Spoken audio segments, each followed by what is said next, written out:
Bangladesh piece and security ফোরামে একটা সেনেগালে একটি গুরুত্বপূর্ণ হাই লেভেল একটা কনফারেন্স হয়েছে, ফোরাম হচ্ছে, সেখানে বাংলাদেশ অংশগ্রহণ করেছে। বাংলাদেশের পক্ষ থেকে আমি বাংলাদেশকে প্রতিনিধিত্ব করেছি। সেনেগালের সাথে বাংলাদেশের অনেক পুরনো সম্পর্ক। সেনেগাল আফ্রিকান দেশগুলোর মধ্যে প্রথম দেশ যে বাংলাদেশকে আমাদের মহান মুক্তিযুদ্ধের পরে রিকগনাইজ করেছে। আমাদের শহীদ রাষ্ট্রপতি জিয়াউর রহমান, সস্ত্রীক সাবেক প্রধানমন্ত্রী দেশনেত্রী বেগম খালেদা জিয়া সহ ওনারা সেনেগাল, আফ্রিকান দেশগুলোর মধ্যে সেনেগাল প্রথম সফর করেছিল 1980 সালে মার্চ মাসে। তাদের সাথে আমাদের বায়োল্যাটারাল সম্পর্ক আছে, আমাদের মাল্টিল্যাটারাল অনেক ফোরামেই সেনেগালের সাথে বাংলাদেশের সুসম্পর্ক আছে। এই ফোরামের মধ্য দিয়ে আমার কাছে মনে হয়েছে যে বাংলাদেশের সাথে শুধু সেনেগাল নয়, আফ্রিকার বহু দেশের সাথে, আফ্রিকান কন্টিনেন্টের বহু দেশের সাথে আমাদের যোগাযোগ স্থাপন হয়েছে। এবং আপনারা জানেন অ্যাঙ্গোলা, ঘানা একটি দেশ, যে দেশটি আমাদের রোহিঙ্গা ইস্যুতে অনেক বেশি ভোকাল। ঘানা কিন্তু আমাদের আইসিটি একটা মামলা, রোহিঙ্গার বিরুদ্ধে ম্যাজিস্ট্রেট ইন্টারন্যাশনাল কোর্টে একটা মামলা করেছিল। এই সকল বিষয়ে 10-12টি দেশের সাথে আমাদের বায়োল্যাটারাল মিটিং হয়েছে, সফল মিটিং হয়েছে। তারা বাংলাদেশের সাথে ট্রেড, ইনভেস্টমেন্ট, কালচার, স্পোর্টস সব কিছু তারা আমাদের সাথে একটা বায়োল্যাটারাল সম্পর্ক করতে চায়, যোগাযোগ বৃদ্ধি করতে চায়।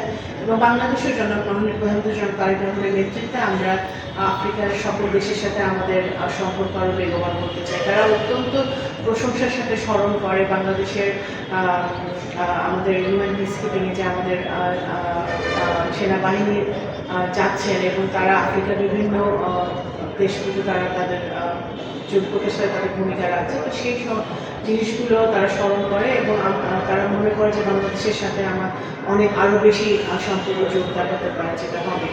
অ্যাঙ্গোলা, সেনেগাল বিভিন্ন দেশের সাথে আমাদের জায়ান্ট এনার্জি কর্পোরেশন হতে পারে, সেগুলো নিয়েও আলাপ হয়েছে। তো সেটা ভবিষ্যতে যখন তাদের সাথে আমাদের আরও যোগাযোগ বৃদ্ধি পাবে, সেগুলো আমরা এক্সপ্লোর করব। ডিপ্লোম্যাটিক্যালি আমরা আফ্রিকাকে বিভিন্ন কারণে গুরুত্ব দিই। কারণ জাতিসংঘ থেকে শুরু করে বিভিন্ন মাল্টিল্যাটারাল বডিতে আফ্রিকার দেশগুলো অনেক গুরুত্বপূর্ণ ভূমিকা রাখে। মানবাধিকার, গণতন্ত্রের দিক থেকে বিচার করলে এই সকল ক্ষেত্রে তারা অনেক গুরুত্বপূর্ণ ভূমিকা মাল্টিল্যাটারাল বডিগুলোতে রাখে। বাংলাদেশের সাথে তাদের ট্রেড ডেফিসিট আছে, কারণ আমাদের প্রাইভেট সেক্টর আরও জোরদারভাবে আফ্রিকান কন্টিনেন্টে তাদের যোগাযোগ স্থাপন করতে হবে। আমাদের পররাষ্ট্র মন্ত্রণালয়ের দিক থেকে আমরা সব রকম চেষ্টা করছি এবং আমরা করে যাব। আমাদের কূটনীতি হচ্ছে বহুমুখী, আমাদের কূটনীতি সবার সাথে থাকবে। তো আফ্রিকার দেশগুলোর সাথে আমাদের কূটনীতি থাকবে, কারণ ওদের অনেক রিসোর্সেস আছে, ওদের অনেক কিছু আছে যেটা বাংলাদেশের দরকার, এবং বাংলাদেশের অনেক কিছু আছে যেটা ওদের দরকার। সুতরাং আমাদের দ্বিপাক্ষিক একটি সুসম্পর্কের মাধ্যমে জোরদার হবে। আমি আশা করব যে আমাদের প্রাইভেট সেক্টর আছে, যারা লিডাররা আছে, তারা বিভিন্ন চেম্বার আছে, তারা আফ্রিকার দেশগুলোর সাথে কথা বলবে এবং সেই কথা বলতে গিয়ে কোনো সহযোগিতার জন্য যদি প্রয়োজন হয়, সেটা পররাষ্ট্র মন্ত্রণালয় সবসময় করবে। অত্যন্ত দুঃখজনক।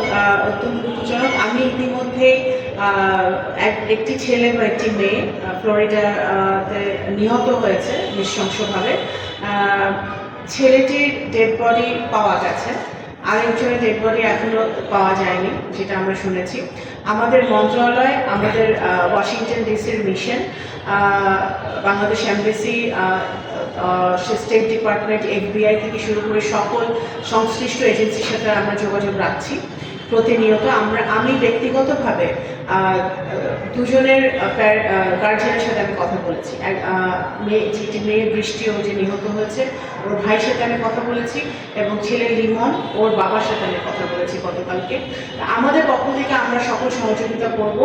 আমাদের রিপ্যাট্রিয়েশনের ছেলেটাকে ডেড বডি ফিরিয়ে আনার ব্যাপারে তাদের যে অটোপসি করতে হবে, তাদের যে লিগাল কাজগুলো আছে, এগুলো কমপ্লিট হলে আমরা দেখছি যত তাড়াতাড়ি সম্ভব রিপ্যাট্রিয়েশন করবো। প্রবাসী কল্যাণ মন্ত্রণালয় এটাতে সহযোগিতা করছে এবং অন্যটার জন্য আমাদের অপেক্ষা করতে হবে। আমরা ওদের চেষ্টা করছি যে যত তাড়াতাড়ি সম্ভব আনা চাই, কিন্তু এটা তো একটা লিগাল ব্যাপার।